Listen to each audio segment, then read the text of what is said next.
Charles, for allowing me to be up here for a few minutes to share with you. Again, my name is Steve Prince, and I'm the Director of Engagement and Distinguished Artist and Resident at the Muscat Museum. I've been in this community for about a little over a year, and I've just been very fortunate to be able to go around the community and connect with so many different people. And a number of people I know are in this room that I've engaged in some form or fashion, but through the arts. So I want to take a few minutes to share with you the artwork that I created so you understand the subtext and the foundation about it. I'm going to talk to you on three levels. The first level I'm going to talk to you is about process. The second level I will talk to you about philosophy. And then thirdly, I'll talk to you about what is the actual piece. So first, process. Over on my right, your left, in terms of the audience space, the process that I did this project with is called a linoleum cut. And the way it is worked on a floor tile-like material that was developed around World War II. This particular one is called Battleship Gray. Hence, it was used for the floors of the battleships. But artists got their hands on it, and we began to make other things out of it as artists do. But what I did was I took a Sharpie marker and I drew all over the entire surface of the block, which was completely flat.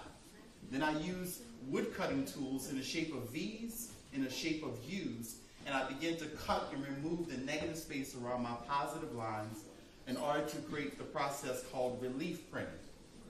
Then I took a roller, I rolled it onto the whole surface. The roller only hits the flat spots. It does not go below the surface. Hence, that would be intaglio. I'm not going to go into that lesson.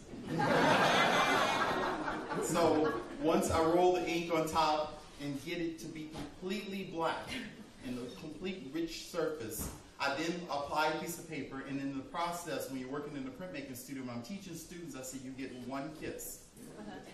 You put that thing on the block, you can't pick it up, because if you stamp it and you move it again, it's going to get what's called a double print. So you got to put it down once, and you got to just do it right. And so put that kiss onto the block, and then I run to the press under thousands of pounds of pressure. Then I pull the paper back, and hence you have the reveal of the print. Now I'll share with you the philosophy of my work. I think it's so beautiful because I think that Steve and his statement to you encapsulated so much of my philosophy. And that I was born and raised in New Orleans, Louisiana. And being born there is a tradition there called the jazz funeral. The jazz funeral is broken up into two parts. The first part of the jazz funeral is called the dirge.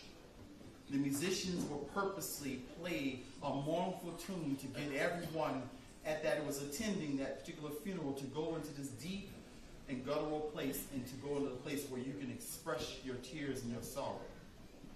But once you leave that particular funerary site, you go to the grave site and you put the person in the ground, and we go from a mournful tune, and the musicians go into a 2/4 time syncopation, and they kick it up, and then they bring the house down, and then people begin to break out handkerchiefs and they begin to dance, and you be like, wait a minute, weren't we just at a funeral?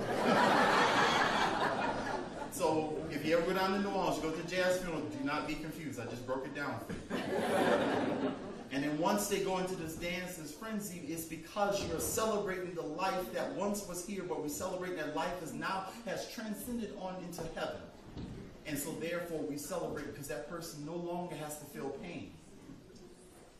The way in which I utilize that as my philosophy is that the idea of the dirge in the second line is present with us all the time. The dirge does not have to be symbolic of death, but the dirge can become a representation of the things in which we're struggling with, whether it be from the individual or from the communal level. We can define the dirge as anything that's around us. But it's my belief that if we face the dirge and that we go and engage it, it's my belief that we can move past that dirge and we can experience a second line that's not about a second line in terms of death, but a second line that is about life. So we go through harsh times, and it's the hope and the prayer that we can get on the other side of it, and we can get to a space of celebration. That's what I'm pushing for. That's the philosophy.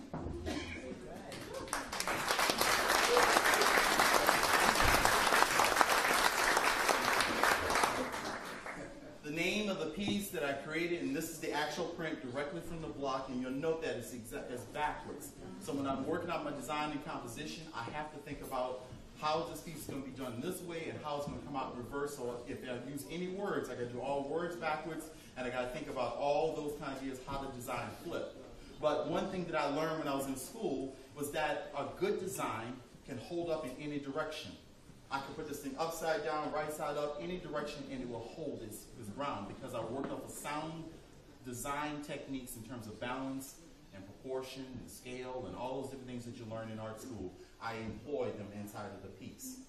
I call this piece Blue Notes because if we want to come out here, and it's wonderful that we're here at Williamsburg Winery. It's a beautiful thing that we're drinking wine and we have an opportunity of fellowship and friends. It's a beautiful thing that we, on this nice little cool night, and we gather together, but we must also reflect upon where does the blues come from? Where does that blue note come from? And so inside the composition, the blue note is on the bottom right-hand side of the composition where you see the fields and the lines almost reading like a flag going across the ground, and you see two people actually working in the fields because the blues come out of a place of hurt. The blues come out of a place of pain. The blues comes out of a place of subjugation where people were forced away. They couldn't use instruments. They had to use their imagination and come up with instruments and find a way to make that music come out of them. But the blues is also the foundation where you have the spirituals, and the blues is where jazz comes out. The blues is where rhythm and blues comes from. The blues is where hip-hop comes from. Those are the foundational, that's the space where the root is located. And inside this image, you see a guy working with a hoe, and he's tilling the land. And in the same image, you see a woman, she's throwing seeds down to the ground, and I purposely put 5 seeds because the 5 seeds allude to the stigmata, or the 5 wounds of Christ. Around the hand is a circle, which is a symbol of the Holy Spirit.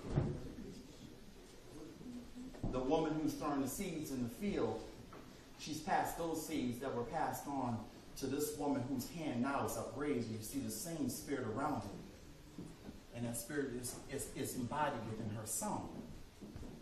The guy who's out in the fields working with the hoe, he's tilling at the land, but he's translated up into the guy with the bass. The land that's broken up with the mounds of land where the seeds are planted are translated into the piano keys. When we think of the musician, we hear the musician play their music and we engage with them, many times what we're feeling is where they came from. Hence, the house is on top of his piano. The miniature home is a representation of him playing the spirit of where he came from and what he went through.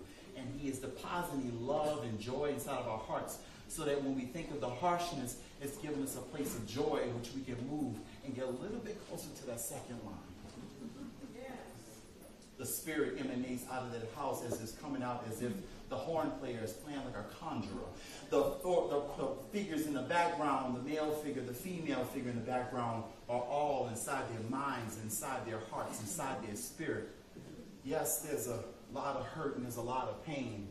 Yes, there's a lot of times where we may have setbacks in our lives, but it is a hope and it's a dream, it's a prayer that we all, I say all of us, as if we work together, besides the sounds of the music and how it makes us feel, hopefully we can move to the second line and be alive.